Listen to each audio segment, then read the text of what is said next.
Something that comes up quite often, and I know you've mentioned it before, is metal implants such as hip replacements and fracture screws, that sort of thing. So especially at the higher intensities, there is a bit of a worry with people using those technologies on those areas. Should people be concerned, or is, in your opinion?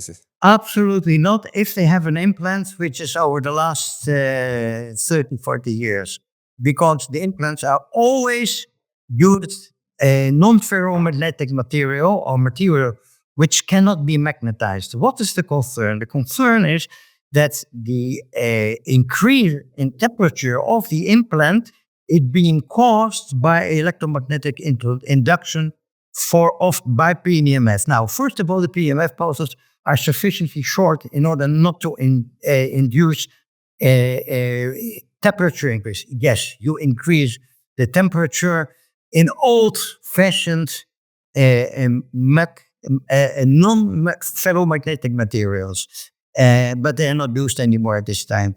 So even in drain implants or in whatever instance, we get questions. You understand, can I use PEMF? Yes, you can.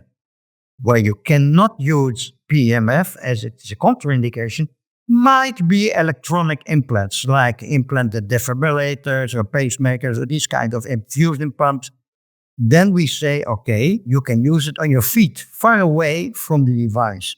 But the rule of the fifth is, if you look up the documentation of the manufacturer of the implants of the active device, and it's written over there, it's MRI safe, it is definitely PEMF safe. So that's the rule of the fifth. I always tell people.